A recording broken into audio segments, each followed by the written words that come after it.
गुरुर्ब्रह्मा गुरुर्विष्णुर्गुरुर्देवो महेश्वरः। गुरुः साक्षात् परब्रह्म तस्मै श्री गुरवे नमः। मूकं करोति वाचालं पङ्गुं लङ्घयते गिरिं यत्कृपातमहं वन्दे परमानन्दमाधवम्। कृपा कटाक्षाची या किरणे मोहसमुद्राचे आटणे घडे जये त्या श्रीकृष्णे वंदूतया ते। श्रुतिस्मृतिपुराणानाम् आलयं करुणालयं नमामि भगवत्पादं शङ्करं लोकशङ्करं। शङ्करं शङ्कराचार्यं केशवं बादरायणं सूत्रभाष्य कृतौ वन्दे भगवन्तौ पुनः पुनः। सर्ववेदान्त सिद्धान्त गोचरन्तमगोचरं गोविन्दं परमानन्दं सद्गुरुं प्रणतोऽस्म्यहम्। हरि ओम तत्सत्।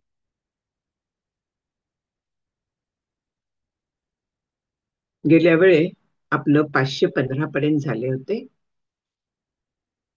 14 पासन एकच पालुपद होतं की यत् तदेव अहम अस्मि, जे अद्वैत आहे, नित्यम शुद्धम वगैरे, निर्विकल्पम ब्रह्माद्वैतम यत् तदेव अहम अस्मि. हे पालुपद 14-15 झालं होतं. ते 16 पण आहे की मी ब्रह्म आहे. हे शिष्य परत परत परत सांगतोय. अगदी आणखीन मला तसा अनुभव आहे हे मुख्य तो सांगतोय. इथे 16 मध्ये म्हणतोय, 516 मध्ये, की यत् प्रत्यस्ताशेष माया विशेषम प्रत्यग रूपम प्रत्ययागम्यमानम सत्य ज्ञानानंतमानंद रूपम ब्रह्माद्वैतम यत् तदेवाहम अस्मि. जे अद्वैत ब्रह्म आहे तेच मी आहे. कसं आहे ते? तर जे प्रत्यस्ताशेष अशेष माया विशेषम, म्हणजे जे संपूर्णपणे माया आणि मायेचं कार्य यांच्या विरहित आहे. म्हणजे काय आहे की माया आपल्याला माहितीये, हे जे सगळं जग आहे ते मायेचं कार्य आहे. ज्याला मी जीव म्हणतेय, ज्याला मी म्हणतेय, हे देह म्हणतेय, हे माझं ज्याला म्हणतेय, हे संपूर्ण विश्व जे आहे, जे विश्व किती व्यापलेलं आहे ह्याचा आपल्याला अजून अंदाज आलेला नाहीये. किती ब्रह्मांड आहेत, अनंत कोटी ब्रह्मांड. द्राक्षाचे घोस जसे लटकावे तशी ही ब्रह्मांड लटकलेली आहे. अनेक आकाशगंगा आहेत. आणखीन हे सगळं जे आहे हे अशेष माया विशेषम, पूर्णपणे मायेचं कार्य आहे. संपूर्णपणे हे मायेचंच कार्य आहे. ते ब्रह्मावरती भासमान आहे. प्रत्यक्ष कार्य आहे का? नाहीये. माया हे कारण अध्यास असं तिचं नाव आहे. आणखीन जग जे आहे ते कार्य अध्यास असं नाव आहे. अध्यास म्हणजे जे नाही ते भासताय आपल्याला. कारण देखील भासमान आहे, कारण आपल्याला कार्यकारणाची सवय झालेली आहे. जग आहे म्हणजे त्याचं कारण असलं पाहिजे. मग माया हे कारण आहे, जी नाहीच आहे. तरी पण ती आच्छादित करते स्वरूपाला, ब्रह्माला, आणि हे जग भासवतीये. हा जो अध्यास आहे हा संपूर्ण मायेचं कार्य आहे.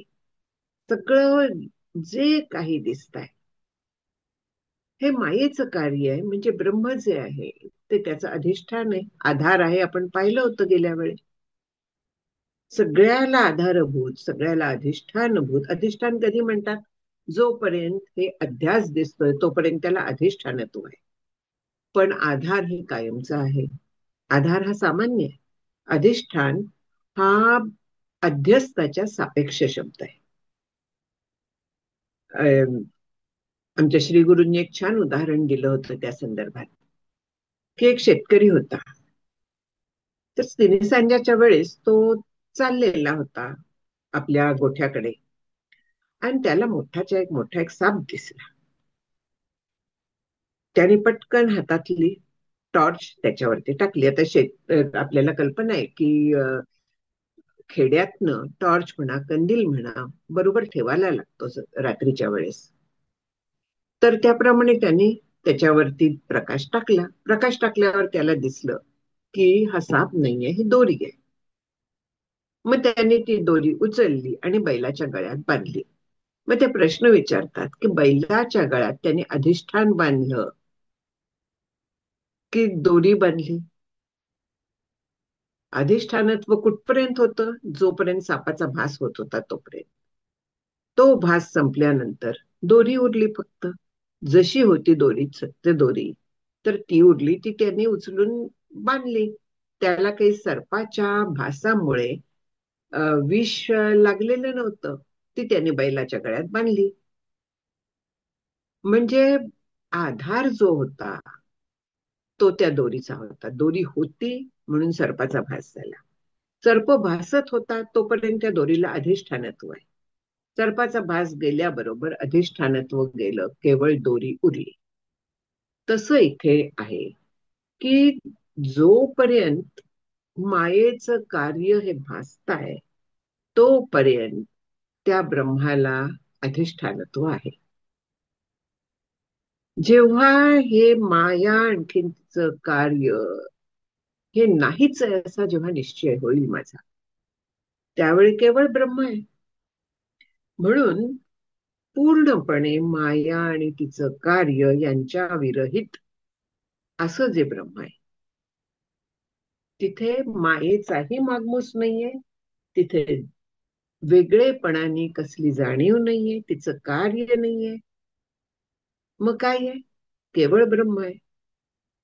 पण तरी देखील अध्यास हा जरी समजला तरी देखील जोपर्यंत जीवत्व आहे, जोपर्यंत हा संकल्प चालू आहे, तोपर्यंत आपल्याला ते दिसत राहणार आहे.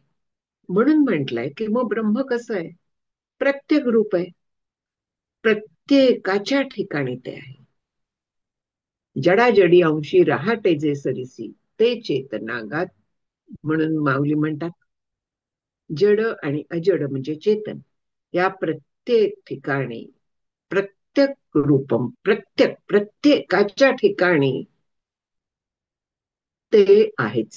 ब्रह्म हे व्यापून आहे. ब्रह्म व्यापून आहे म्हणून हे सगळं दिसतंय, ह्या सगळ्याचा भास होतोय. नाहीतर दिसलंच नसतं, अधिष्ठान ब्रह्म नसतं तर.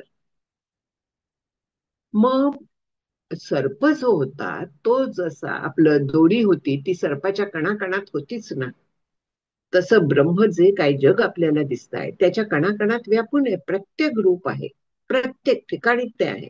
ते नाही अशी जागा नाही, सगळ्यांमध्ये ते व्यापून आहे. मग प्रत्ययागम्य मानम, प्रत्येक रूप आहे. मग मला दिसायला नको, मला कळायला नको? म्हटलं तर कळतं. सच्चिद आनंद रूपाने आपल्याला ते कळतं. पुढे म्हटलंय ना, सत्य ज्ञानम अनंतम आनंदम असं ब्रह्म.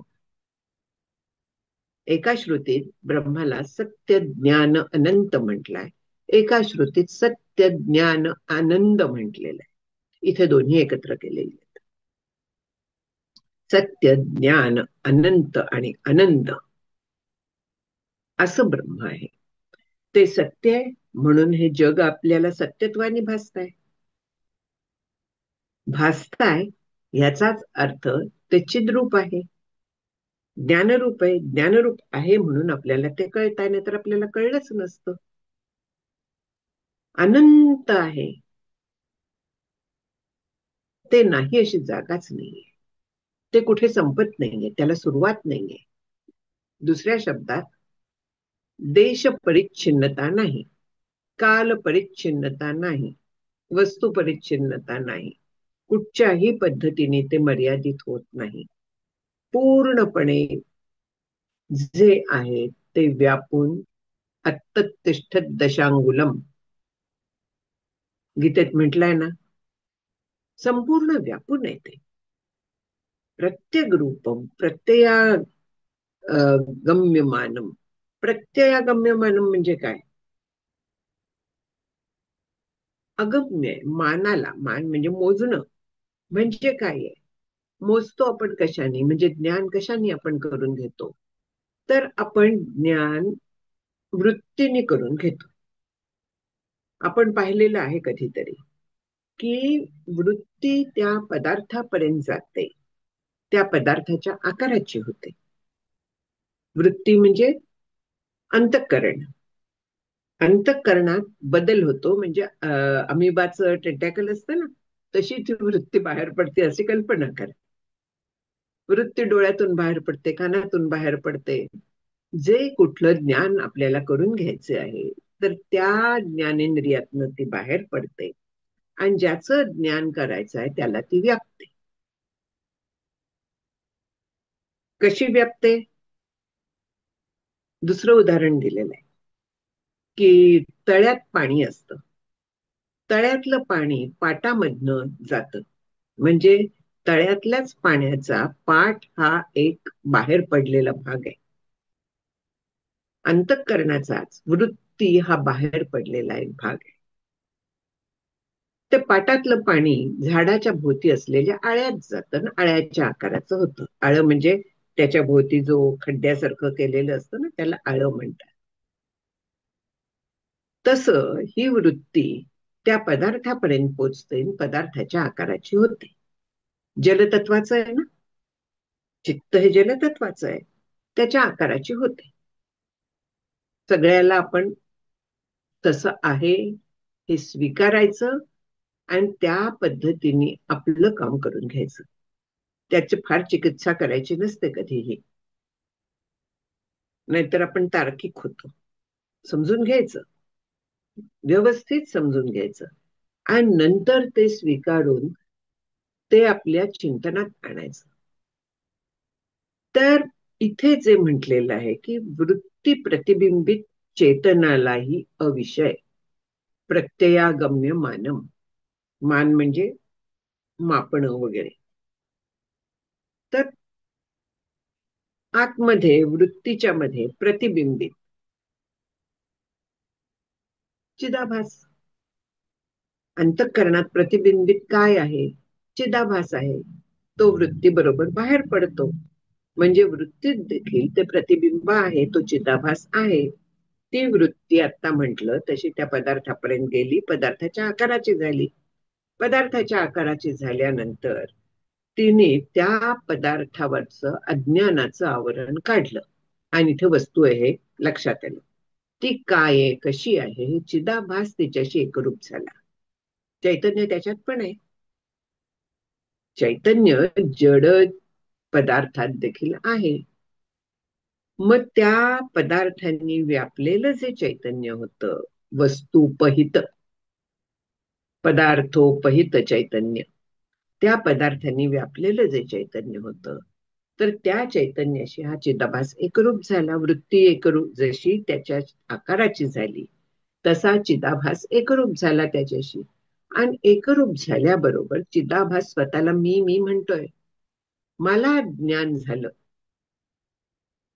असं त्याचं ठरलं. मग आता हे जे ब्रह्म आहे, आपण सोहम सोहम म्हणतो म्हणजे काय करतो आपण? नाम घेतो म्हणजे आपण काय करतो? आपली वृत्ती त्याच्या आकाराची करतो. वृत्ती व्यापतो आपण, तिथे वृत्ती व्याप्ती आहे. सोहम ही वृत्ती जी आहे, तर 6च्या आकाराची होते, म्हणजे केवळ 6 एवढाच विषय त्या वृत्तीत राहतो. अहम सुद्धा कळतो, केवळ 6 राहतो. आणि 6 म्हणता म्हणता म्हणता म्हणता ती वृत्ती मावळून जाते. माऊलींनी फार छान ओवी रचलेली आहे की परतोनी पाठीमोरे ठाके, आपण आपण पे देखे, देखत ठेवो ओळखे म्हणे तत्व हे मी. हे आपलं झालेलं आहे. पण हे आपण पुन्हा पुन्हा जेव्हा अभ्यास करू, तर त्यावेळे त्यातलं वर्म लक्षात यायला लागतं आपल्याला. शब्द तेच असतात, पण ते क्लिक झालेलं नसतं. म्हणून जेव्हा आपण सोहम सोहम एवढंच मनात राहतं, असं जेव्हा आणखीन सूक्ष्म वृत्ती होते, केवळ सोहम, मनात दुसरं काही नाहीये, इंद्रिय सगळी लीन झालेली आहे, काहीही जाणीव नाहीये, कुठलीही जाणीव नाहीये, स्वतःची जाणीव जेमतेम आहे नाही, अहम रूपाने ती सुद्धा नाहीशी होते. केवळ सहा उरतो. मला स्वतःचीही जाणीव उरलेली नाहीये.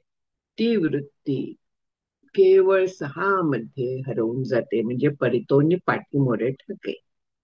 आणि जेव्हा सहा मध्ये ती हरवते तेव्हा आपण पे देखे चिदाभास त्या परब्रह्मात हरवून जातो. जसा तो त्या पदार्थाला जेव्हा जाणतो तेव्हा त्यातल्या चैतन्याशी एकरूप होतो आणि तो पदार्थ जाणतो. तसा इथे जेव्हा वृत्ती सोहम करतेस, म्हणजे ब्रह्माकार होते वृत्ती, तेव्हा चिदाभास म्हणे तत्व ते मी तिथे हरवून जातो. आणि हरवतो कारण त्याला वेगळेपणाने ज्ञान तिथे करून घेता येत नाही, ते त्याचं स्वरूप आहे. वृत्ती केवळ तदाकार झालेली आहे. पदार्थ ज्ञानाच्या वेळेस मी शिल्लक असते, त्रिपुटी असते तिथे.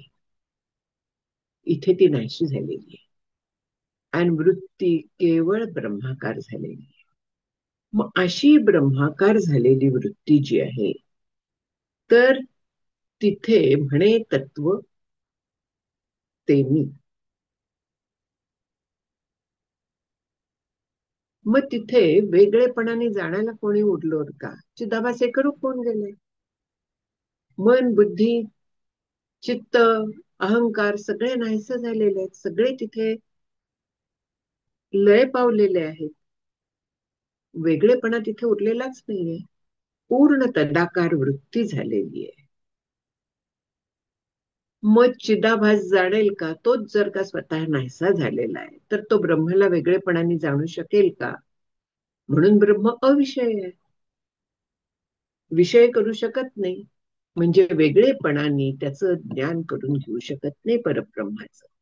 वृत्ती प्रतिबिंबित चैतन्य ते जेव्हा त्याचं ज्ञान करायला जातं तर तेव्हा ते त्याच्यात हरवून जातं, कारण ते त्याचं स्वरूप आहे. म्हणून ब्रह्म हे अविषय आहे. म्हणून ब्रह्म वृत्तीला विषय होत नाही. म्हणून ब्रह्माचं वेगळेपणाने ज्ञान होत नाही. म्हणून हे ब्रह्म असं सांगता येत नाही. मी ब्रह्म जाणलं असं बोलता येत नाही, कारण मीच नसते तिथे. ब्रह्म जाणणार कसं? ब्रह्म मी जाणलं म्हणणार कसं? जो मला ब्रह्म कळलं म्हणतो त्याला ते कळलेलं नसतं, कारण त्याचा अहम तिथे शिल्लक असतो, वृत्ती शिल्लक असते. वृत्ती नाहीशी झाल्याशिवाय ब्रह्माशी एकरूपता येत नाही, आणि ब्रह्माशी एकरूपता आल्याशिवाय ब्रह्म जाणलं जात नाही. वेगळेपणाने ब्रह्म जाणलं जात नाही. म्हणून जो ब्रह्म जाणलं म्हणतो त्याला ते कळलेलं नसतं, इति केनोपनिषद. वेगळेपणाने ते जाणताच येत नाही. आणि म्हणून ते वृत्ती प्रतिबिंबित चिदाभास जो आहे, वृत्ती प्रतिबिंबित चेतन, त्यांनी ते जाणता येत नाही. म्हणजे वेगळेपणाने त्रिपुटीच्या सह ते जाणता येत नाही. असं ते सत्य ज्ञानरूप अनंत आणि आनंद रूप आहे. त्या आनंदाचा मला अनुभव येतो. त्याचा व्याप किती आहे, काय आहे, काहीही वेगळेपणाने कळतच नाहीये ते. असं जे ब्रह्म आहे त्याचा मी अनुभव घेतलाय आणि ते मी आहे. यत तदेवाहमस्मी, असं जे आहे ते मी आहे. जे अद्वैत आहे, दुसरं काहीही नाहीये, असं ब्रह्म मी आहे. हा मला अनुभव आलाय. मी आनंद रूप आहे, हा मला अनुभव आलेला आहे. हा अनुभव आलाय हे मी सांगू शकतोय म्हणजे कशावरनं? तर मला त्या आनंदाचा अनुभव आलेला आहे. त्या आनंदाची मला स्मृती आहे. आता तिथे अहंकार नाहीये तरी स्मृती आहे. याच्यासाठी तिथे अज्ञात सूक्ष्म बुद्धिवृत्ती जागी असते असं मानलेलं आहे. कारण तो आनंदाचा संस्कार उठतो. जसं झोपेमध्ये म्हणतात की मला गाढ झोप लागली होती, हे कोणाला कळलं? तिथे काही शिल्लक नाहीये, मी जागी नाहीये. मन, बुद्धी, चित्त, अहंकार सगळे लीन झालेले आहेत. पण तरी देखील मला काही कळलं नाही, गाढ झोप लागली, छान झोप लागली, हे मी उठल्यावर सांगते. म्हणजे तिथे एक सूक्ष्म बुद्धिवृत्ती शिल्लक राहिलेली होती. जीवत्व आहे ना शेवटी. आणि तीच सूक्ष्म बुद्धिवृत्ती, अज्ञात सूक्ष्म बुद्धिवृत्ती, प्रारब्धाच्या बळाने म्हणूया, इथे शिल्लक राहिलेली असते. आणि तिच्यावरती त्या प्रचंड अपरिमित विलक्षण अशा आनंदाचा संस्कार उमटलेला असतो. आणि म्हणून तो सांगू शकतो की मी आनंद रूप आहे, मला ते अनुभवाला आलं होतं. आत्ता अनुभव नाहीये, पण होय, मला त्या आनंदाचा अनुभव आहे, त्याचा संस्कार माझ्यावरती आहे.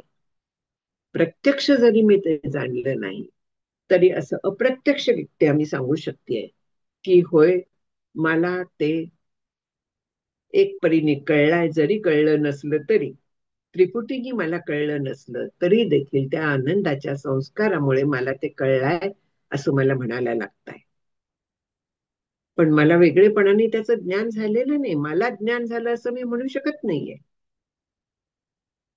पण मला इन्फ्लुएन्स काढता येतो, मला तर्काने हे सांगता येतं की ज्या अर्थी त्या आनंदाच्या माझ्यावरती संस्कार उमटला, त्या अर्थी मी तदाकार झालेली होते.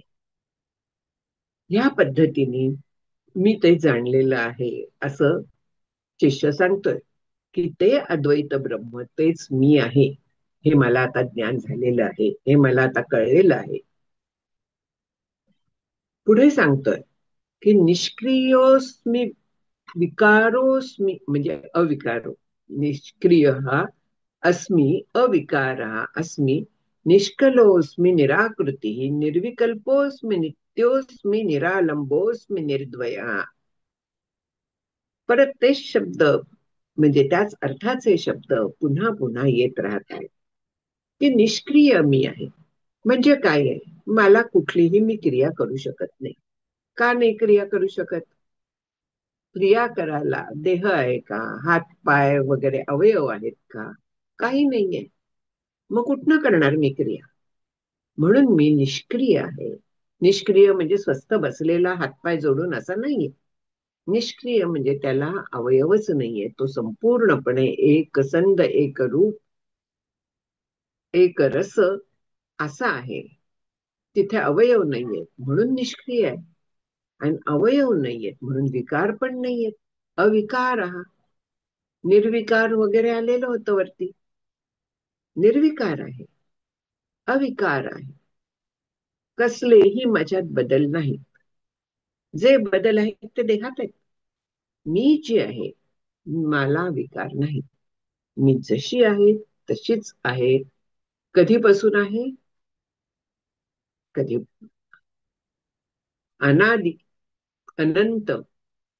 अनादि मी, अनंत मी, अवध्य मी, भला निर्विकार आहे. मला कुठलेही विकार नाहीयेत. जे विकार चाललायत ते शरीराला आहेत, मनाला आहेत, बाकी जगाला आहेत. मी त्यांचा साक्षी आहे, मला काही नाही त्याचं. मला विकार नाहीयेत, माझ्यात कुठलेही बदल नाहीयेत. मला एकदा एका वृद्ध स्त्रीने विचारलं होतं, बरीच वर्ष झाली त्याला, की मला हे कळतंय की मी म्हातारी झालीय, पण मला असं वाटत का नाही? मला मी पहिल्यासारखीच कायम वाटतेय. तर त्याच्यावरती हेच उत्तर आहे की जे अज वगैरे आहे, अजर आहे, ते मी आहे. त्याचा हा आविष्कार आहे की मी जी आहे ती जशी होते तशीच आहे. मी म्हातारी झाली असं मला का वाटत नाही? देह म्हातारा झालाय, मी म्हातारी झालेली नाहीये. मी अज, अजर, अमर आहे. अविकार हा, कसलाही विकार नाहीये मला. पूर्णपणे निर्विकार आहे. कसलाही विकार नाही, म्हणजे कुठलाही माझ्यात बदल होत नाहीये. निष्कला आहे. कला म्हणजे भाग, अवयव. असा मी आहे. सगळे गोष्टींना कला असतात, भाग असतात, अंश असतात, तसं कुठलंही काहीही मला नाहीये. आणि त्यामुळे मी निराकार आहे. आकार यायला माझ्यात कुठलाही कण नाहीये, अवयव नाहीये, भाग नाहीये. आकार मला येणार कुठून? म्हणून मी निराकृती आहे. आकृती नाहीये मला, निराकार आहे मी. निर्विकल्प. आता विकल्प म्हणजे काय आहे? आपल्याला संकल्प विकल्प माहिती आहे. इथे विकल्प नाही म्हणजे संकल्प पण नाहीये. जीवा ब्रह्मत्व आहे, संकल्प लोपी. मन जे आहे, तर ते मन म्हटलंय नाही की जीवा ब्रह्मत्व आहे, हे तर झालं. पण मन एव मनुष्याणाम कारणम बंध मोक्षयोः. मन आहे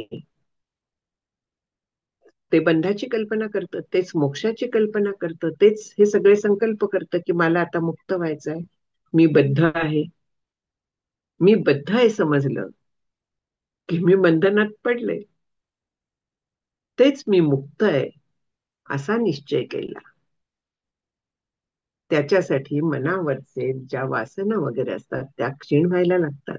त्याच्याशिवाय हा निश्चय टिकतच नाही, हा होतच नाही. कारण मन सारखं ओढ घेत असतं, वासनांच्या प्रमाणे संकल्प करत असतं. पण ब्रह्माला मन नाहीये, अमन आहे ब्रह्म. मग तिथे संकल्प कुठून येणार? संकल्प नाही तर विकल्प कुठून येणार? संशय, पर्याय, द्वैत. विकल्प म्हणजे ते काहीही येणं शक्य नाहीये. अशी मी आहे. मी नित्य आहे, नित्य, सत्य, बुद्ध. हे सगळं जे निरवयव असतं तेच नित्य असू शकतं. कारण जिथे अवयव असतात तिथे क्षीण ते होऊ शकतात. तिथे ते कमी जास्त म्हणूया किंवा त्याचा नाश म्हणूया, उत्पन्न होणं वगैरे सगळे विकार, ज्याला काही आकार आहे तर तिथे शक्य आहे. जे निर्माण होतं तिथे शक्य आहे. पण मी नित्य आहे. नित्य असल्यामुळे अविकारी आहे. आणि नित्य असल्यामुळे माझ्यात दुसरं काही नाहीये. शुद्ध आहे मी. आणि म्हणूनच मी शुद्ध असल्यामुळे बुद्ध म्हणजे ज्ञानरूप आहे. असा मी आहे. निरालंब आहे. म्हणजे कसलाही मला आधार नाहीये. निरालंब, निराश्रय. आपण निराश्रय शब्द वाईट ह्याच्यात जरा वापरतो. तसा शब्द नाहीये हा. निराश्रय आहे म्हणजे मला कोणाचाही आश्रय नाहीये. कारण मी एकमेव अद्वितीय आहे. द्वैतवर्जित आहे. निरालंबो निर्द्वय. जिथे द्वैत आहे तिथे जगाचा आला. तिथे सगळं जग आलं, सगळं माया आली, भय आलं. द्वितीयाद वै भयम भवती. भय हे दोनपणा आला की भय आलं. मी एकटे द्वैत वर्जित आहे. अभयम सत्व संशुद्धी, हे अभय का पहिल्यांदा घेतलं? कारण तिथे द्वैत नाही, एकमेव अद्वितीय असं असल्यामुळे मी कायम आहे. कुठलाही तिथे भेद नाहीये. त्यामुळे अनुकूल प्रतिकूल नाहीये. त्यामुळे जन्म मरण नाहीये, पाप पुण्य नाहीये, काहीही नाहीये मला. त्या व्यापकतेचा मी अनुभव घेतलेला आहे. कारण दुसरं काहीही तिथे नाही म्हणजे मी एकमेव आहे ना. सर्वात्मकोहम सर्वोहम सर्वातीतोहम अद्वय केवलाखंड बोधोहम आनंदोहम निरंतरम. सर्वात्मक आहे म्हणजे काय आहे? प्रत्येकात मी आहे म्हणजे काय आहे? माझे भाग नाही पाडताय. इथे परिच्छेद रहित असा त्याचा अर्थ घेतलेला आहे. म्हणजे एकच मी प्रत्येक जीवात, प्रत्येक जडात समत्वाने व्यापून आहे. आकाश जसं व्यापून असतं सगळीकडे, तसाच मी आकाशाला सुद्धा व्यापून उरलेलो आहे. सर्वात्मक आहे. सर्वात्मक म्हणजे केवळ आत्मतत्व म्हणून नाही, तर जडाने देखील भाग पडतात ना. मोबाईल आता एवढ्याच जागेत आहे, चष्मा एवढ्याच जागेत आहे, असे भाग त्याचे पडू शकत नाही. परिच्छेद रहित सर्वात्मक प्रत्येक वस्तूत समत्वानी आहे, जे सर्वत्र सदा सम, तेथ विभाग अधमोत्तम, ते मतिवेशे संभ्रम विवंचित. की चपलेतलं ब्रह्म जे आहे ते पायाच्या खाली जातं, आणखी मस्तकावरची टोपीमध्ये ब्रह्म आहे ते श्रेष्ठ आहे, असलं काही नसतं. ब्रह्म सगळीकडे सारखं आहे, तेवढंच आहे, समान आहे. त्याच्यात भाग पाडता येत नाही, परिच्छेद रहित आहे. अहम सर्वात इतः सर्व, मी सर्व आहे. सर्व आहे म्हणजे माझ्यात लहान नाहीये मी, अनल्प असा इथे शब्द वापरलाय. अनल्प म्हणजे व्यापक आहे. सर्व आहेचा काय अर्थ आहे? जे काही दिसत आहे ते सगळं मीच आहे. माझी आत्मव्योमी गंधर्व नगरे नामी, मीच सकळ विस्तारिलो भूमंडळी. वेगवेगळ्या शब्दात आपल्याला हेच सगळे संत सांगत असतात की जे सगळं दिसतंय ते मीच आहे, मीच सगळं झालोय. मत्त स्मृतिर्ज्ञानमपोहनम च वगैरे सगळ्या बाजूने अहम वृक्षस्य रेरिवा कीर्ती पृष्ठे गिरेरिवा, मीच सगळं आहे. माझ्यामुळे सूर्यचंद्र तारा आहे, मी नाही असं कुठेही नाहीये. हे अल्प नाहीये. यो वै भूमा तत् सुखम, जो व्यापक आहे, जो मोठा आहे, तिथे सुख आहे, तोच आनंद रूप आहे. म्हणून अल्प नाही. यद अल्पम तद दुःखम, माझ्या ठिकाणी दुःखाला वावच नाहीये, मी आनंद रूप आहे ना. मग अल्प कसा असेल मी? मी सगळ्यामध्ये व्यापून आहे, मीच सर्व झालेली आहे, सर्व रूपाने मीच आहे. माझ्याशिवाय जगात काहीही नाहीये. अन्वयाची भाषा दिली. अन्वय म्हणजे प्रत्येक ठिकाणी व्यापून असलेलं जे स्वतंत्र तत्व असतं, ज्याच्यावरती बाकी अवलंबून असतं, जे कशावरही अवलंबून नाही, असं जे तत्व आहे ते मी आहे. अहम सर्वातीत, सगळ्यांच्या अतीत आहे. आता अतीत आहे म्हणजे काय आहे? सगळ्याच्या पलीकडे आहे हे तर झालेलंच आहे. पण इथे म्हटलंय की मी अविषय आहे. कोणाला? वाणी पोचू शकत नाही. यत्र वाचा निवर्तन्ते अप्राप्य मनसासह, वाणी, मन, इंद्रिय काहीही तिथपर्यंत पोचू शकत नाही, म्हणून मी अविषय आहे. मी विषय होत नाही. म्हणजे विषय नेहमी परिच्छिन्न असतात, कमी जागेत व्यापून असतात, सगळीकडे ते व्यापून नसतात, काही थोड्या भागातच असतात. असे विषय असा मी नाहीये, व्यापक आहे मी. आणि म्हणून मी कोणालाही विषय होत नाही, ज्याला स्वयंप्रकाश म्हणतात असा मी आहे. मला कोणी जाणू शकत नाही, मन बुद्धी कोठीही माझ्यापर्यंत पोचू शकत नाही, कारण ते सगळे माझ्यावरती भासमान आहेत. ते सगळे अल्प आहेत, मी व्यापक आहे. मला कुठून ते व्यापणार आहेत? शक्य नाहीये. मी पूर्णपणे अविषय म्हणजे कोणाचाही मी विषय होऊ शकत नाही. म्हणजे मी स्वयंप्रकाश, स्वयंप्रज्ञ वगैरे सगळी ही नावं, स्वसंवेद्य ही सगळी नावं त्या अर्थाने आहेत की कुठल्याही इंद्रियाचा विषय नाही, कुठल्याही प्रमाणाचा विषय नाहीये. अप्रमेय म्हणून नाव आहे त्याला, अविषय नाव आहे. त्याचीच ही नावं आहेत सगळी.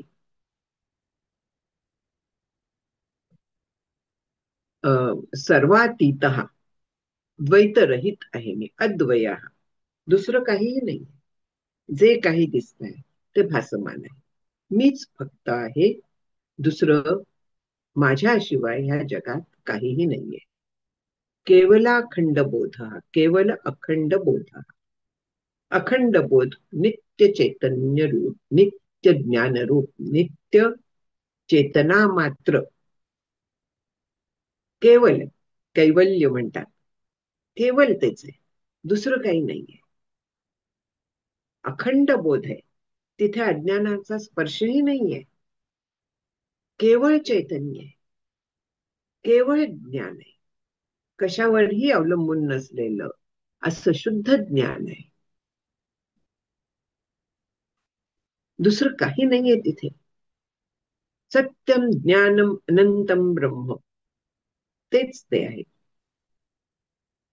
नित्य आहे, चेतन आहे, केवल अखंड बोधो हम. त्याच्याशिवाय दुसरं काही नाही. माझ्याशिवाय म्हणतोय तो, त्याच्याशिवाय नाहीये. शिष्याला त्या सच्चित आनंद अनंत अशा ब्रह्माचा अनुभव आलाय, म्हणून तो हे सांगतोय की मी निरंतर आहे,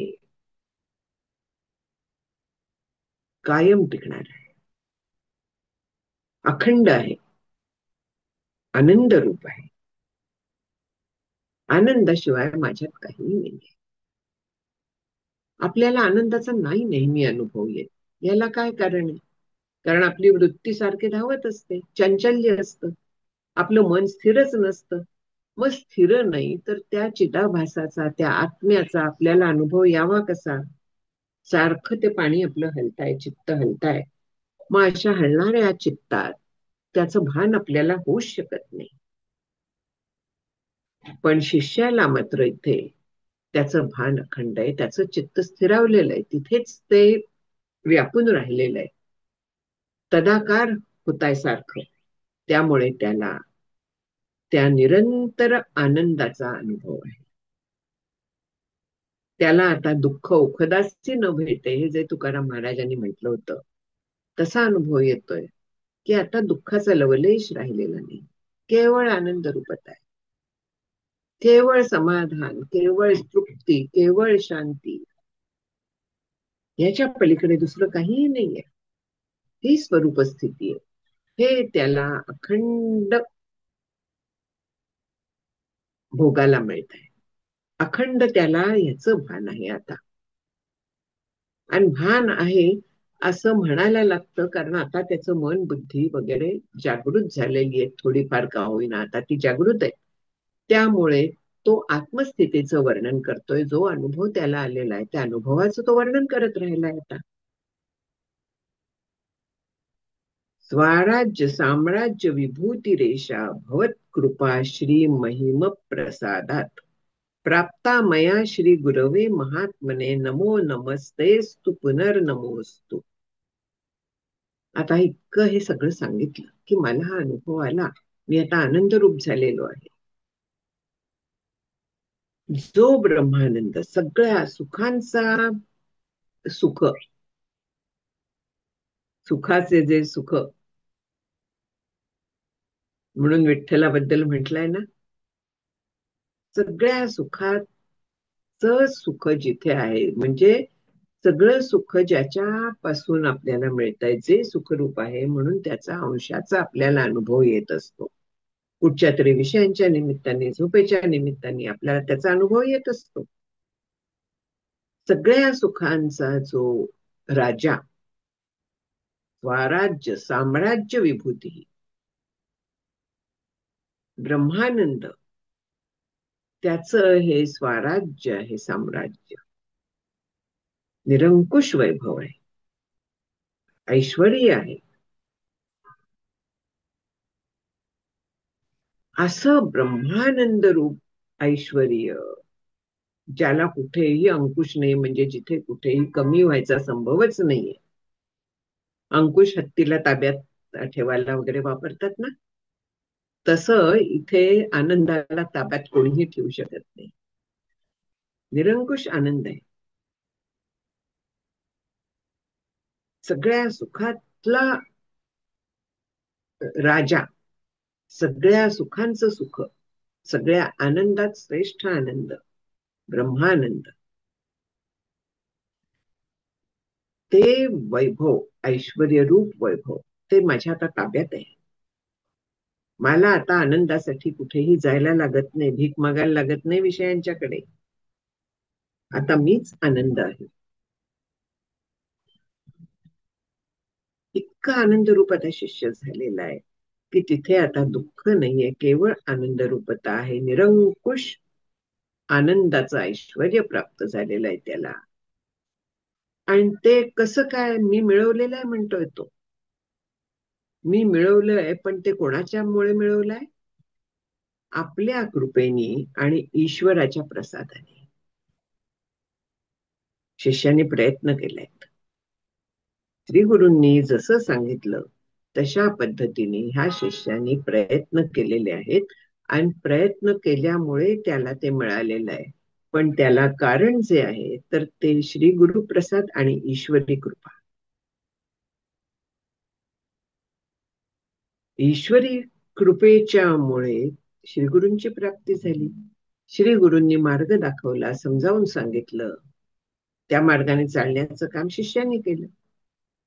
म्हणून मी मिळवलाय असं तो म्हणतोय, मया प्राप्ता. पण ते तुमच्या कृपेने मला मिळालेलं आहे. ईश्वराने कृपा केली म्हणून आपला लाभ झाला आणि त्याच्यामुळे मला हे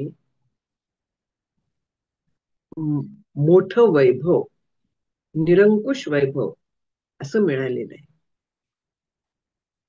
ईश्वरी कृपा झालेली आहे. ईश्वरी कृपा कशी झाली? ज्या वेळेस निष्काम कर्म, निष्काम उपासना ह्या घडतात त्यावेळेस शुद्ध पुण्य निर्माण होतं. जेव्हा आपण कुठच्याही उद्देशाने पुण्य कर्म करतो, चांगली कर्म करतो, तर त्यावेळे त्या उद्देशामध्येच ते संपतं पुण्य. पण ज्यावेळे आपण कसलीही अपेक्षा न ठेवता सत्कर्म करत राहतो, कर्तव्य म्हणून करतो, ईश्वरार्पण बुद्धीने करतो, तर त्यावेळे त्याचं रूपांतर मग शुद्ध पुण्यात होतं. आणि असं शुद्ध पुण्य जन्मोजन्मी आम्ही बहुपुण्य केले. बहुत सुकृताची जोडी म्हणून विठ्ठले आवडी. आपल्याला हे सगळे संतांनी सांगितलेलं आहे, साध्या भाषेत सांगितलेलं आहे, शास्त्रीय भाषेत नाही सांगितलेलं. पण त्याचा अर्थ काही बदलत नाही त्याच्यामुळे. अर्थ तोच आहे की हे पुण्य केल्यामुळे ईश्वराने कृपा केली, ईश्वराचा प्रसाद झाला. प्रसाद म्हणजे कृपा आहे, प्रसन्नता आली. प्रसाद म्हणजे ईश्वर प्रसन्न झाला, ईश्वर प्रसन्न झाला. आणखीन त्याने श्री गुरूंची प्राप्ती करून दिली. श्री गुरूंच्या आज्ञेचं पालन केलं म्हणून त्यांची कृपा झाली. त्यांनी माझ्यावरती हे मोठे उपकार केलेले आहेत, माझ्यावरती कृपा केली, हे माझ्यावरती महान उपकार झालेले आहेत. तेव्हा असे जे आपण गुरु महाराज आहात त्यांना मी परत परत नमस्कार करतो, अनंत वेळा नमस्कार करतो. आपण फार थोर आहात, महान उपकार माझ्यावरती केलेले आहेत. आपल्याला नमो नमस्ते अस्तु पुनर्नमो तू. परत परत मी नमस्कार करतोय, पुन्हा पुन्हा नमस्कार करतोय. कारण काय? नमस्काराशिवाय हातात काय आहे? जे काय सगळं आहे ते सत्य आहे का, देण्यासारखं आहे का? आणि श्री गुरूंना काय द्यायचं? त्यांना कसली अपेक्षाच नसते. शिष्याने आपल्यासारखं व्हावं हीच त्यांची इच्छा असते. आपणासारखे करती तत्काळ नाही काळ वेळ तयारी. जेणे दिधला कल्पतरू तयासी दिजे दर्पणीचा हारू, तेणे काय तो गव्हारू उत्तीर्ण होये. विवेक सिंधुकार विचारतात. श्री गुरूंनी कल्पतरू सारखा आनंद रूप अखंड सगळं वैभव असं हातात दिलंय. आणि त्यांना कुठचीही गोष्ट देणे म्हणजे दर्पणीचा हार. तेवढंच जग खोटं आहे ना. दर्पणात जसं प्रतिबिंब दिसतं त्या प्रतिबिंबासारखंच जग आहे हे. जगातली कुठलीही गोष्ट त्यांना देणं म्हणजे दर्पणातला, आरशातला एखादा सुंदर हार देणं आहे. त्यांनी कृतज्ञता व्यक्त होईल का? त्यांची परतफेड केल्यासारखं होईल का? नाही. म्हणून केवळ नमस्कार करणं हे आपल्या हातात. समर्थांची एक आहे की मायेच्या बळी करीन मी स्तवन ऐसे वांछित होते मन माया झाली लज्जायमान काय करू. मायेचं सामर्थ्य चालत नाही, ती लाजून परत फिरते. तिच्या बळाने स्तवन करीन मी असं मला वाटत होतं, पण तीच लाजली, मी आता काय करू. म्हणून ते म्हणतात की आता असाल तैसे असा सद्गुरू आहे. सद्गुरू म्हणजे परब्रह्म आहे. तुम्हाला नमस्काराशिवाय मी काहीही करू शकत नाहीये. म्हणून मी परत परत नमस्कार करतोय. म्हणून इथे परत परत पुन्हा पुन्हा शिष्याने नमस्कार केलेला आहे. कारण त्याच्याशिवाय दुसरं परत फेडीला त्याला त्याला काहीही सुचत नाहीये, काहीही करणं शक्य नाहीये. आणि म्हणून तो फक्त नमस्कार करतोय. इथे आता आपण मला वाटतं थांबावं. 519 पर्यंत झालेलं आहे. इथे आज आता मी थांबते. हरि ओम. श्री हरी. पांडुरंग.